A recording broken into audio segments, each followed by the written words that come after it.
Selamat tengah hari dan salam sejahtera di dalam Tuhan Yesus Kristus untuk semua yang hadir pada hari ini. Tahniah kerana telah memilih untuk hadir di sini pada hari ini. Kita juga mengalu-alukan serta mengiktiraf kehadiran Anda yang mungkin menuntun rakaman ini. Dimanapun Anda berada, kita bersyukur kepada Tuhan kerana ada kesempatan yang luar biasa untuk berada di dalam hadirat Tuhan.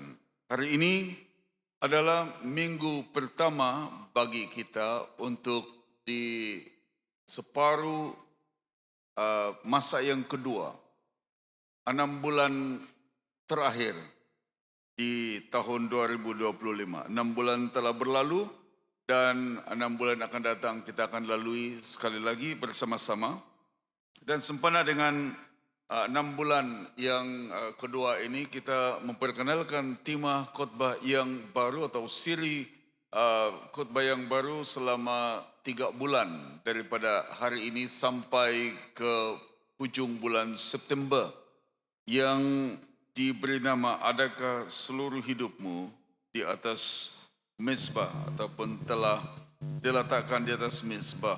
Is your all on the altar? Berbicara mengenai keadaan hidup yang diserahkan sepenuhnya kepada Tuhan dan pada masa yang sama apakah impak, apakah kesan-kesan yang kita alami apabila kita meletakkan hidup kita di atas mezbah Tuhan dan apakah yang mungkin terjadi di dalam kehidupan kita secara pribadi.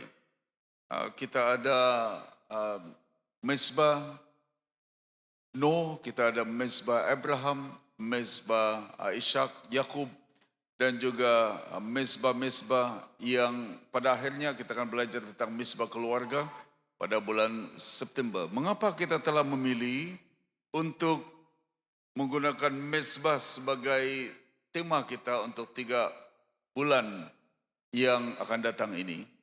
Sebab kami percaya bahawa mezbah adalah tempat pertemuan yang khusus di antara umat Allah dengan Tuhan sendiri. Di Perjanjian Lama itu adalah seperti satu pertemuan di antara surga dan bumi. Pertemuan di mana setiap orang akan mengalami persekutuan pribadi dengan Tuhan, pertemuan pribadi dengan Tuhan. Tapi pada masa yang sama juga kita menitik beratkan mengenai kebersamaan. Semua kata kebersamaan. Kita berbicara mengenai kebersamaan di dalam Tuhan, kerana apabila kita sama-sama beribadah kepada Tuhan, di mezbah yang sama, kepada Tuhan yang sama, maka tanpa mengira latar belakang kita, asalkan kita ini adalah penyembah-penyembah yang benar kepada Tuhan Yesus Kristus, maka kita akan disatukan di dalam anugerah dan kebaikan Tuhan, sehingga kita tidak lagi menjadi satu kumpulan yang berpecah belah, tapi kita menjadi satu umat Tuhan yang saling bekerja sama, saling mengiktiraf di antara satu sama lain, dan pada masa yang sama berjalan, bekerja bersama-sama untuk kemuliaan Tuhan. Ini penting dalam suasana All Saints Cathedral bila mana kita ini datang daripada 7 kebaktian dan daripada 4 jenis bahasa. Semalam saya melayani di kebaktian Mandarin dan tadi pagi bersama dengan Bishop di kebaktian BM 1 di Hosanna Hall. Selepas itu berada di sini untuk kebaktian Hakka dan juga kebaktian BM pada kali ini. Melihat bagaimana keadaan keseluruhan, seluruh soal mezbah akan diajarkan pada semua kebaktian, supaya nanti kita akan melihat satu All Saints yang dapat bergabung bersama dan mengiktiraf kehadiran bersama serta bekerja bersama untuk kemuliaan Tuhan. Jadi kita ada 3 bulan belajar.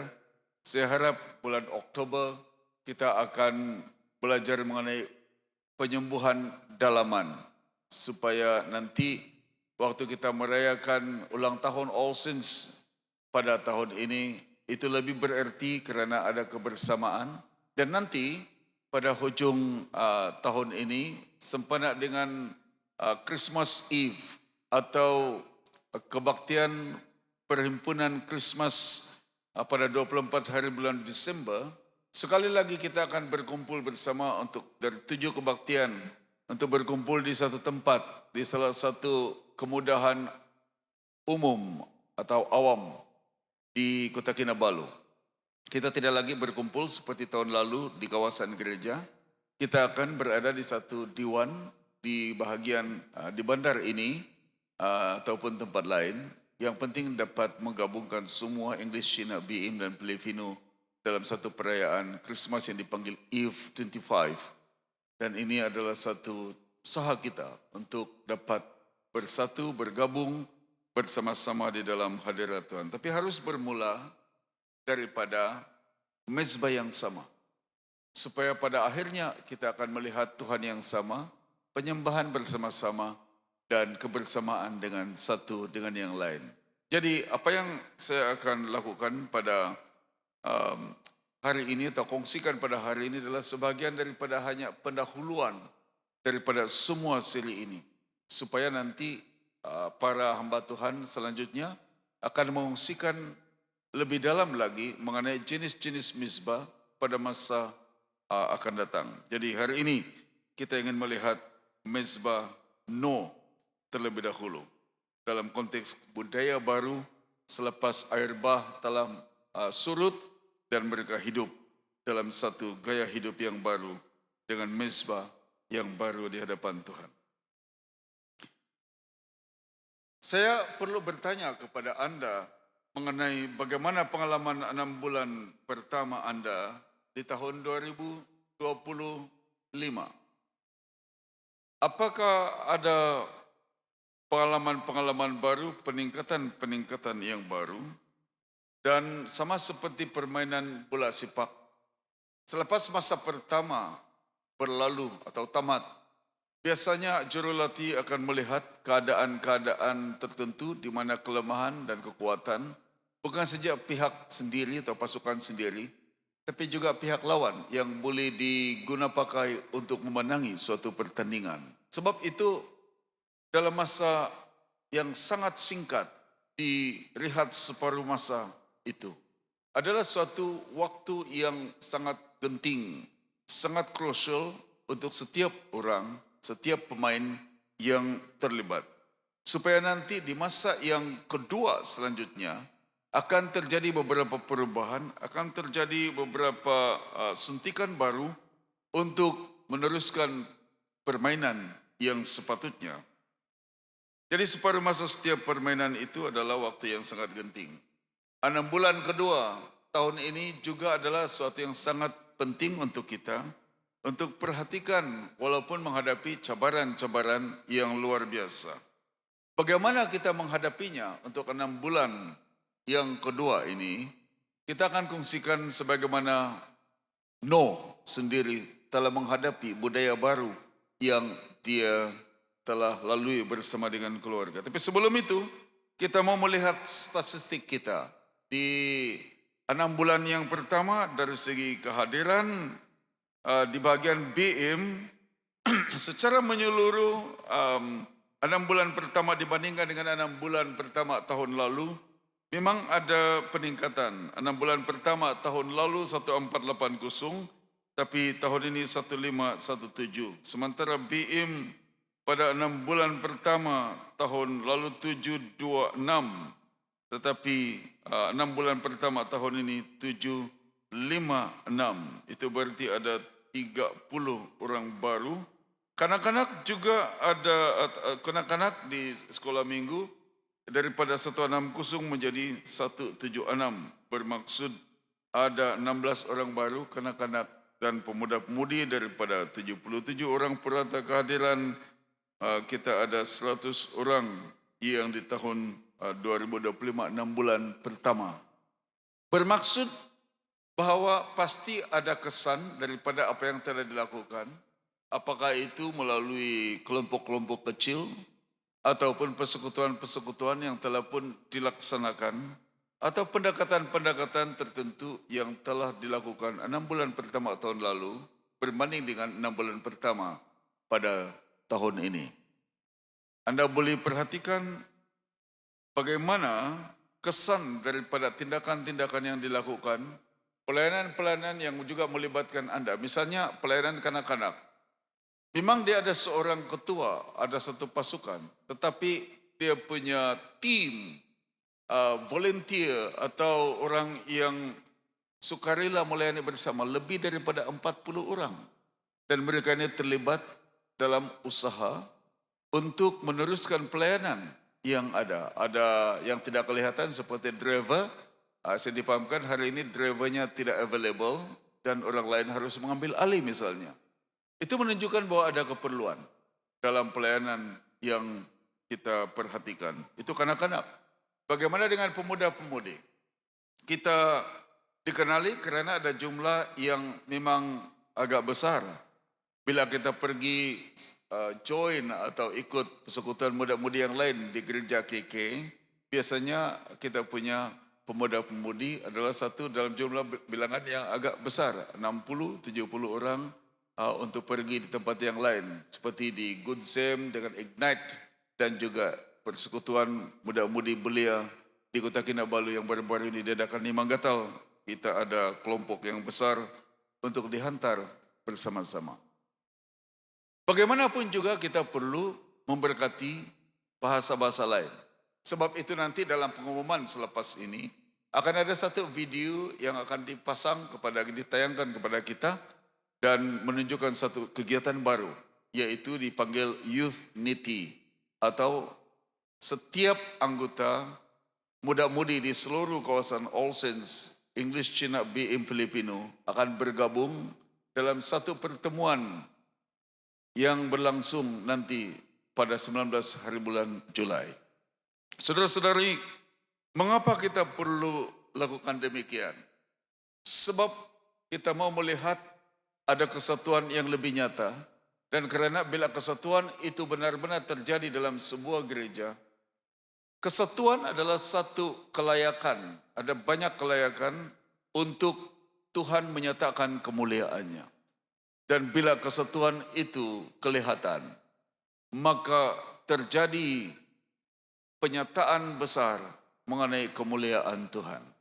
Kalau BM tidak bersatu, saudara-saudari, kemuliaan Tuhan tidak dapat dinyatakan kepada kita. Kalau All Saints tidak bersatu dalam kehidupan rohaninya sebagai umat Tuhan, sebagai orang-orang kudus di hadapan Tuhan, kemuliaan Tuhan juga tidak dinyatakan. Tapi di mana ada kesatuan, berapa besar pun, berapa kecil pun size perhimpunan itu, pasti kemuliaan Tuhan dinyatakan. Sebab itu kita mau galakkan setiap orang dapat bersatu di antara satu dengan yang lain. Apakah kira-kira ramuan yang kita akan pakai dan belajar daripada Noh, bagaimana kita harus mengalami budaya baru ini? Bagaimana kita harus memulakan perjalanan memperkasakan kesatuan di dalam gereja. Kita mau mula dengan mezbah terlebih dahulu. Dan untuk itu saya ingin kongsikan pada Anda 3 rahasia atau 3 ramuan penting. Yang pertama adalah sabda, arahan baru daripada Tuhan. Dikatakan dalam ayat yang ke-15 bahwa lalu berfirmanlah Allah kepada Noh, keluarlah dan dari batera itu, engkau bersama-sama dengan istrimu serta anak-anakmu dan istri anak-anakmu. Konteksnya adalah Noh dan keluarga masih berada di dalam batera yang besar. Dan mereka sudah tinggal di batera itu bersama dengan haiwan-haiwan yang hidup selama lebih daripada 100 hari. Bayangkan bila banjir melanda, hujan 40 hari 40 malam, dan mereka harus berada dalam batera yang besar, tidak dapat bergerak. Tiba-tiba ada kesempatan untuk keluar daripada bahtera itu.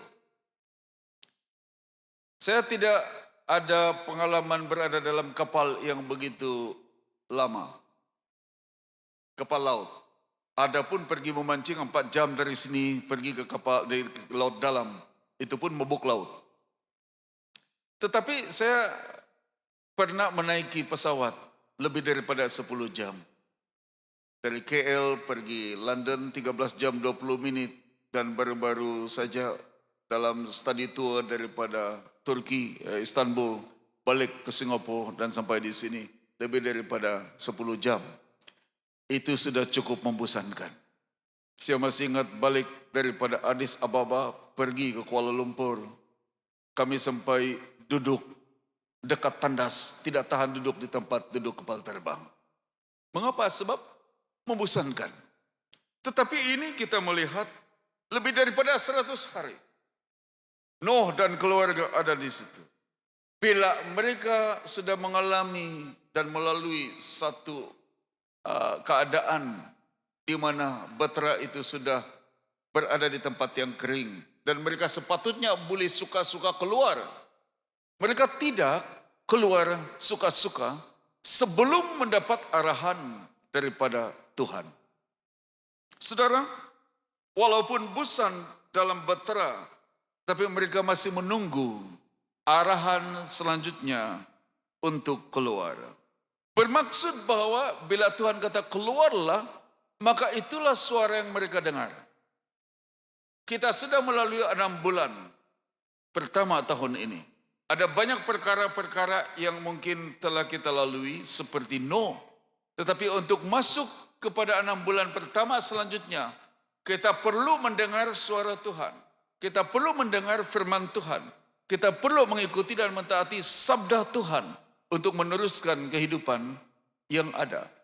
Karena kehidupan ini milik Tuhan dan harus dipimpin oleh Tuhan. Supaya kita tidak menyimpang daripada jalan-jalannya Tuhan. Saudara, Nuh telah mendengar arahan daripada Tuhan. Dan hidupnya diteruskan bersama dengan Tuhan. Ini menarik karena kalau dia bosan sekalipun dengan masa lalunya, dia tidak boleh bertindak sendiri. Dia harus mendengar firman Tuhan. Bayangkan seorang yang naik pesawat. Bila pesawat sudah mendarat, pramugari atau pramugara harus mengumumkan supaya duduk sebelum diberikan arahan untuk keluar. Nuh adalah seperti itu. Dia menunggu arahan daripada Tuhan. Pekerjaan Tuhan harus dijalani, dilakukan, dilaksanakan dengan caranya Tuhan dan harus bermula daripada arahan daripada firman Tuhan. Perhatikan ayat selanjutnya, apa yang perlu dibawa. Segala binatang yang bersama-sama dengan engkau, segala yang hidup. Bermaksud bahwa yang perlu dibawa keluar daripada bahtera itu sepatutnya yang hidup. Karena yang hidup itu akan diguna pakai untuk melaksanakan kehendak Tuhan selanjutnya. Saudara-saudara yang dikasihi di dalam Tuhan, hidup kita harus hidup sesuai dengan kehendak Tuhan. Karena hanya hidup yang sesuai dengan kehendak Tuhan dapat dipakai oleh Tuhan untuk kehendaknya dan rencananya. Hidup harus menjadi persembahan yang hidup di hadapan Tuhan, supaya berkenan kepada Tuhan dan dapat digunakan pakai untuk melaksanakan kehendak Tuhan dalam kehidupan kita. Kalau sesuatu yang mati dibawa kepada hadapan Tuhan untuk melaksanakan apa yang sepatutnya, menggunakan yang hidup untuk melaksanakannya, itu tidak akan serasi dengan rencana Tuhan. Orang yang tidak kenal Tuhan, Tuhan akan tahu. Tuhan hanya menggunakan orang yang mengenal Tuhan selanjutnya. untuk mujizat yang luar biasa. Ketika anak Yairus harus dihidupkan oleh Tuhan Yesus, dia meminta orang lain keluar daripada bilik itu. Mengapa? Sebab Tuhan mau melihat orang yang ada iman percaya sesungguhnya, yang ada dan tinggal di dalam bilik itu. Bukan orang yang tidak percaya, yang mentertawakan, dia hanya tidur dan sebagainya. Saudara-saudara yang dikasihi di dalam Tuhan Yesus Kristus, penting untuk yang hidup berkenan kepada Tuhan, dipersembahkan kepada Tuhan untuk melaksanakan kehendaknya. Apa yang terjadi? Maka ada firman Tuhan dan arahan baru, ada sabda Tuhan untuk diikuti. Sabda Tuhan yang diikuti akan membawa dan membuahkan suasana yang baru, atau apa yang saya panggil di poin yang kedua, budaya baru. Lalu keluarlah Nuh bersama-sama dengan anak-anaknya dan istrinya, dan istri anak-anaknya. Apa yang terjadi di sini adalah Nuh ini dan keluarganya telah mengalami satu masa lalu yang cukup menakutkan. Bila Tuhan telah memerintahkan Nuh untuk menyediakan satu bahtera yang besar, kerana hujan akan turun, banjir akan melanda. Setiap kali ada pelangi yang dihasilkan daripada hujan rintik-rintik dengan cahaya matahari yang menyinarinya menjadi satu pelangi. Setiap kali pelangi itu ada, sebelum air bah datang, itu mendatangkan kesan rasa takut kepada siapa saja, termasuk Nuh sendiri. Saudara, pelangi itu bila timbul menjadikan Nuh rasa cemas untuk menyediakan bot atau bahtera yang besar itu secepat yang mungkin sesuai dengan waktunya dan perintah Tuhan. Tetapi yang menarik perhatian adalah selepas sahaja banjir berlalu, pelangi juga timbul, dan Tuhan kata, engkau akan melihat pelangi, busurku akan kelihatan di langit. Bermaksud pelangi kelihatan. Tetapi pandangan terhadap pelangi itu daripada Nuh sudah berbeza. Kalau sebelumnya adalah lambang hukuman, sehingga ada air bah yang melanda. Selepas peristiwa air bah sudah berlalu, saudara-saudari, kehadiran pelangi menjadi tanda perjanjian daripada Tuhan. Bermaksud bahwa bergantung kepada dari perspektif mana kita melihat pelangi itu. Pelangi yang menakutkan atau pelangi yang membawa sukacita karena ada perjanjian daripada Tuhan. Nuh telah melalui zaman itu.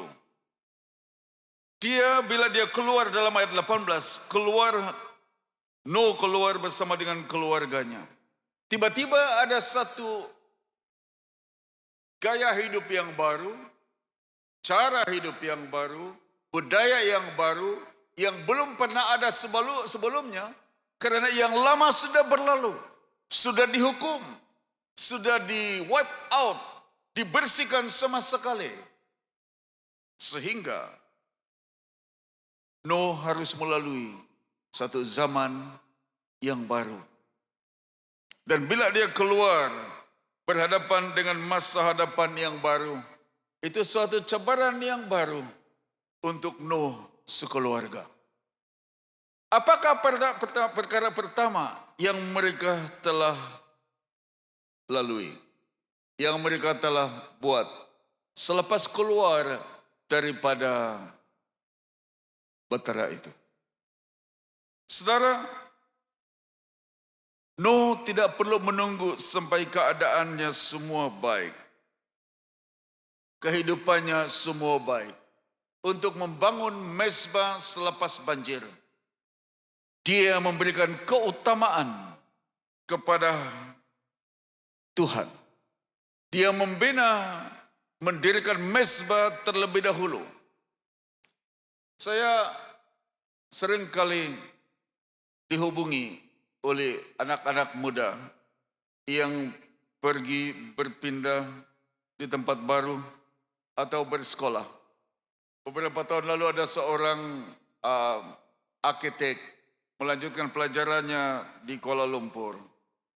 Dan dia minta saya di mana ada gereja yang terdekat dengan universiti di mana dia pergi.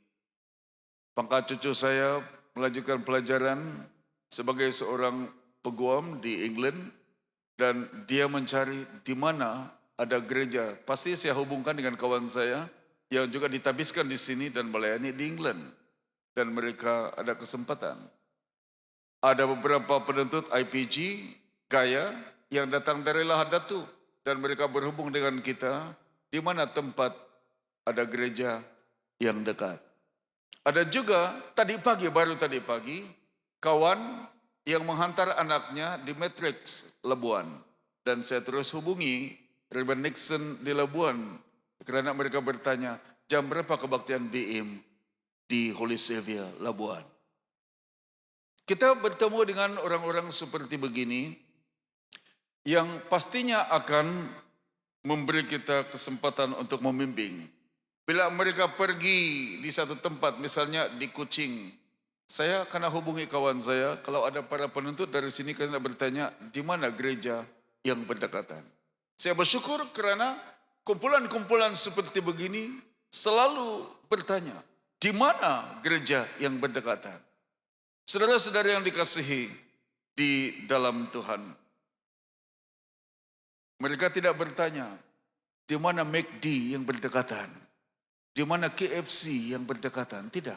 Mereka bertanya, di mana gereja yang berdekatan? Ini satu petanda baik. Pengutamaan mereka untuk pergi di tempat yang baru adalah mencari Tuhan terlebih dahulu. Saya bukan lagi padri penguasa untuk gereja Anglikan Dogongon, tapi masih ramai orang yang bertanya jam berapa kebaktian di Dogongon bermula sebab kami tinggal dekat dengan kawasan tersebut. Dan saya harus memberitahu kepada mereka.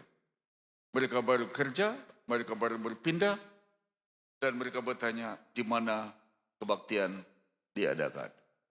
Ini petanda-petanda yang luar biasa. Sebab itu bila Anda pergi ke Facebook, akun Facebook saya selalu berikan petanda mengenai di mana gereja ini. Dan pada masa yang sama ayat Alkitab mana yang sesuai. Hari ini selepas ini pasti akan keluar sebab saya ada dari Mandarin, daripada kebaktian BIM 1-2 dan juga daripada HK.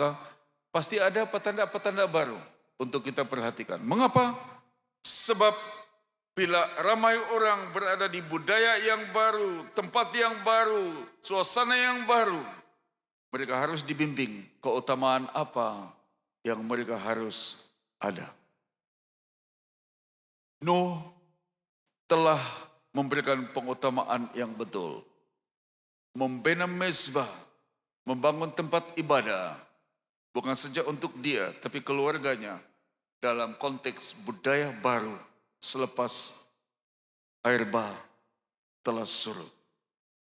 Saudara yang dikasihi dalam Tuhan, suasana itu membawa kita kepada poin yang terakhir mengenai penyembahan. Bercakap mengenai ada komitmen baru di dalam penyembahan itu. Di dalam ayat yang ke-20 ada komitmen Nuh. Lalu Nuh mendirikan mezbah bagi Tuhan dari segala binatang yang tidak haram dan dari segala burung yang tidak haram. Diambilnya lah beberapa ekor, tidak banyak jumlahnya, beberapa ekor. Lalu ia mempersembahkan kurban bakaran di atas mezbah itu.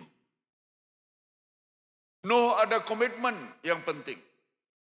Dia telah membangun mezbah untuk Tuhan, di mana ada pertemuan di antara Tuhan dan manusia. Dia juga telah mempersembahkan apa yang hidup. Dia mempersembahkan kurban bakaran di atas mezbah itu. Dan bila Tuhan dalam ayat yang ke-21 Bila Tuhan mencium persembahan yang harum itu, Tuhan terpikat dengan penyembahan itu. Sehingga dia mengatakan, aku tak akan mengutuk bumi ini lagi karena manusia.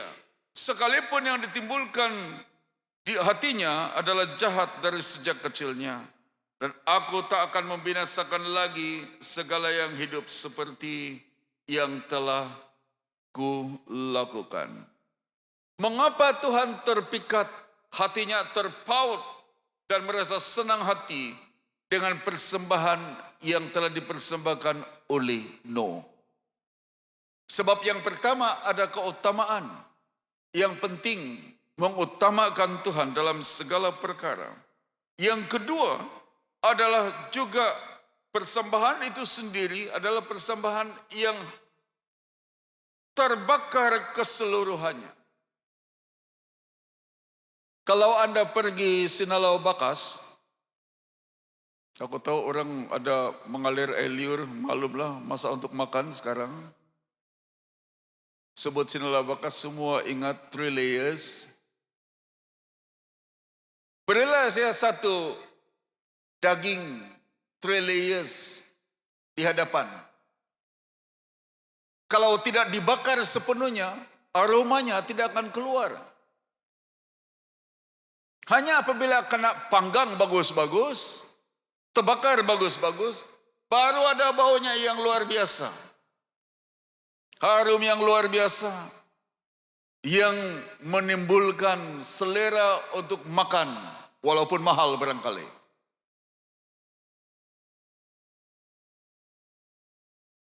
Mengapa demikian?